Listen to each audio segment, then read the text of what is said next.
My name is Bill Pester, and I'm a graduate student at Morningside College and a special education teacher at Oskaloosa Middle School. The research I put forth was to determine the impact of a token economy system on students' math abilities and classroom behaviors. The problems I set out to solve were to establish an intervention that would reduce the impact of student misbehavior.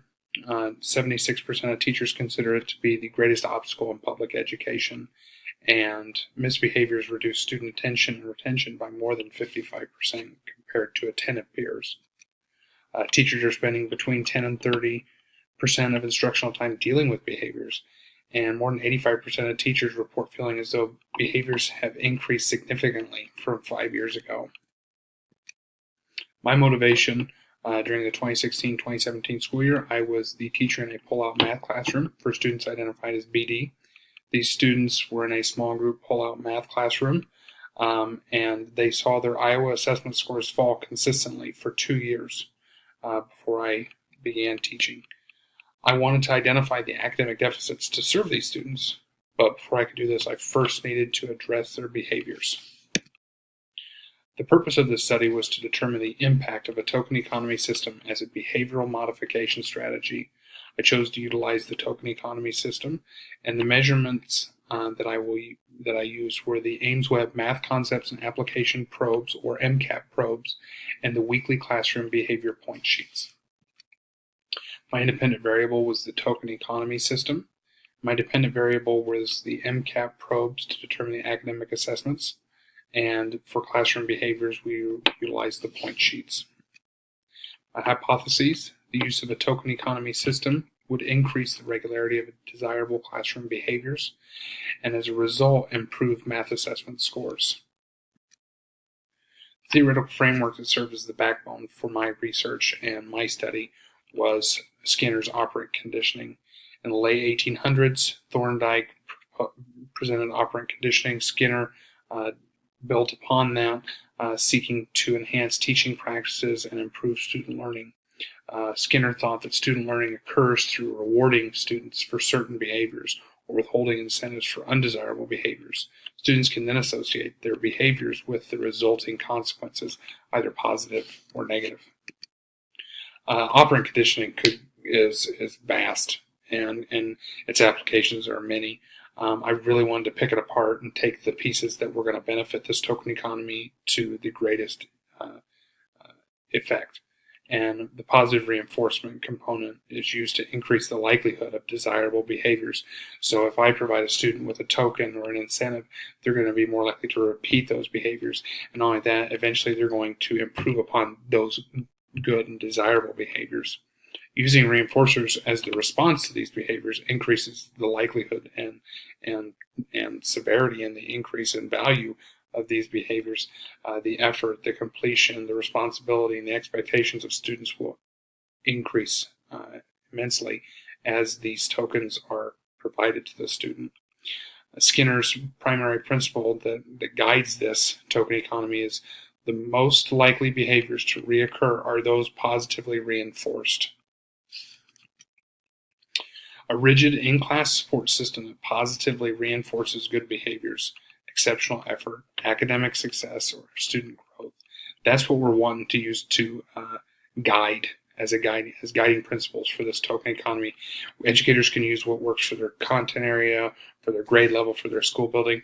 Ultimately, though, we want to make sure that we're encouraging positive behaviors and students are maintaining these positive behaviors by providing and exchanging tokens and rewards through a positive reinforcement system such as token economy. Previous token economy systems have served to kind of springboard my research, in particular finding of the relationship between challenging behaviors and poor academic performance, and then combining problem-solving strategies with the token economy increases the likelihood that students will demonstrate both appropriate classroom and math-related abilities. Furthermore, research shows that ED and BD students regularly fall below the academic levels of their peers. Students receiving academic support in addition to these token economies demonstrated improved math assessment scores, and as a result began to demonstrate better classroom behaviors as an additional product. The methodology of my study is 8 students in 8th grade with IEPs. They all 8 had academic deficits in the area of math, and all 8 have systematic and problematic classroom behaviors. 7 of the 8 were identified as low SES. The 8th participant, their parents neglected to fill out the financial component of the registration paperwork, and that data was not available at the time of the study. All 8 participants identify as white Caucasian. The materials I utilized was the positive behavior interventions and supports. This is a building initiative. PBIS is super helpful in implementing token economy. Each student had their own Hare Chromebook 11 assigned to them, and there was an additional Chromebook for the classroom to reduce stress and anxiety for issues that would occur with the technology, and each student had their very own charger. Google Classroom was instrumental. The classroom was titled Enriched Math, and the students were able to communicate between each other. With myself, they were able to submit assignments, complete assignments, watch videos, and Google Classroom was instrumental in providing instruction. Pearson's Envision Math 2.0 Common Core. It's an online math curriculum. The students utilized practice problems, worksheets, videos, and the interactive online textbook was very beneficial for the students. These are some images of the measures. In the upper right-hand corner, you'll notice the Indians weekly point sheet. This point sheet was given weekly. The students kept it in the classroom, and the scores were assessed at the end of each period. In the lower left-hand corner, you'll see the AIMSweb MCAP 8th grade level probe. These are just 10 of the questions that the students would be asked on a weekly basis, or on an assessment basis, and they saw this 3 times throughout the length of the study. On average, 5 class periods per week, 45 minutes per day.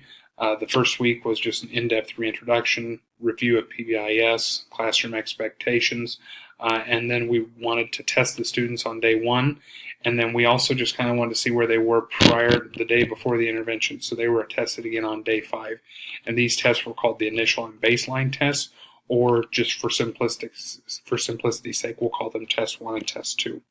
And the students were also introduced, and the first PBIS point sheet was collected. Weeks 2 through 7, the behavior point sheets were again distributed, tabulated.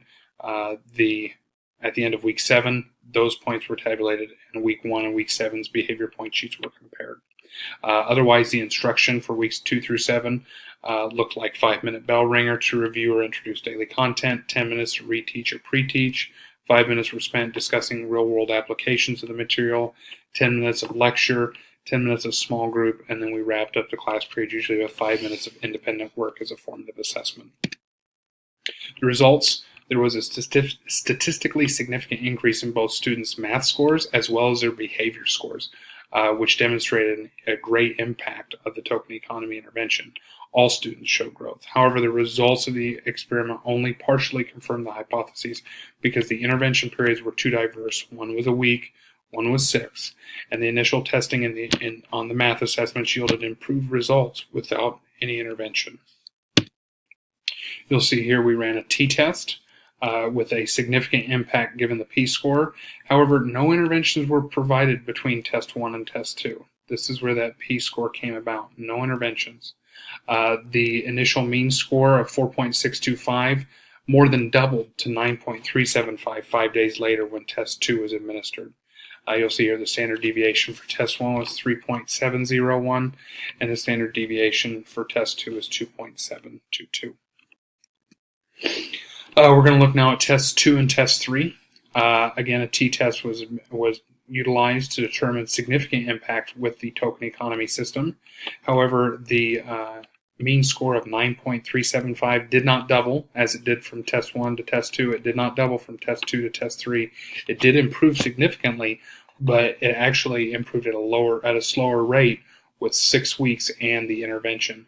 This is why the hypothesis was not confirmed. Okay. The standard deviation of 2.722 for test 2 was the same as was in the previous t-test, and the standard deviation for test 3 was 4.608. I just want to draw your attention to the fact that each of these assessments, the number of possible points that could be earned is 100, and the 8th grade proficiency score is 53.5. This is the behavior intervention. You'll see here that the mean score of the pre-intervention was 14.25. The post-intervention was 61.25. The P-score, this is a significant impact given the token economy, but you'll see here that this is a 47.375 increase in score, but yet it still fell short of the 75 points that would reflect what is the expected score of classroom behaviors throughout the week for attentive and on-task behaviors. The implication of the study reinforced the value of implementing a meaningful behavior management strategy such as a token economy system. This confirmed that applying and reinforcing desirable practices benefits students and their learning. It also helps to demonstrate that when students have less time off task, or when the classroom is least disruptive, students learn more, especially in a small group setting. Educators can utilize what they know about the students to really motivate and implement the token economy to serve the students' needs. It is a huge benefit to PBIS schools, and it'll increase students' interest and especially emphasize that for at-risk students because they can really benefit from the strategy. Students will receive grade-level curriculum, possibly in a pull-out or MTSS classroom to reduce regression and to close achievement gaps. Token economies help to fortify foundational math skills by increasing interest, and token economies help to provide least restrictive environment, which is required by IDEA. Students with IEPs, BIPs will benefit from a token economy system. Token economies can extend into the home. There are some issues, though, if the responsibilities and tasks are not defined or modeled correctly, or if the reinforcers are not provided or to the student's liking, then the token economy can struggle to translate to the home.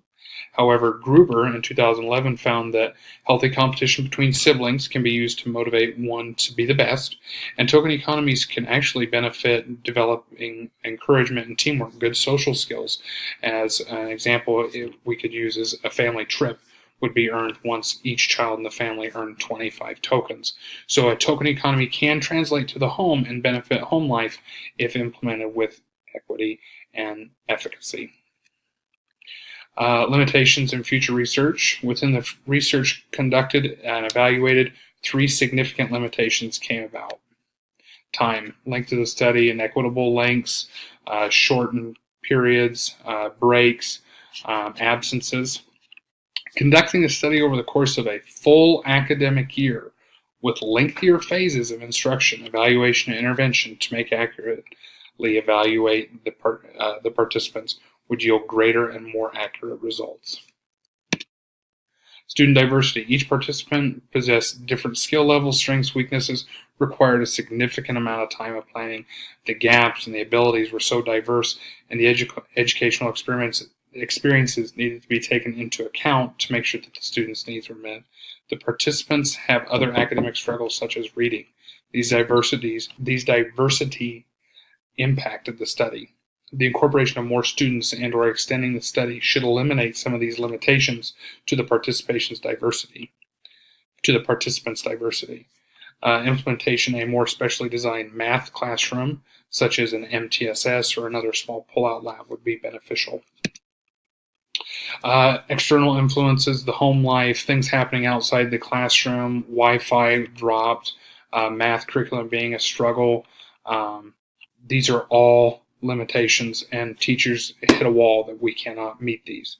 To address these, studies might seek to reduce or eliminate the amount of outside work, or to provide copies of hard copy material so Wi-Fi is not needed. Utilizing hands-on activities, gaming increases interest, increases the likelihood that work is done outside of the class. These are the references used in this particular presentation. And these are some more references used in this particular presentation. Thank you for your time.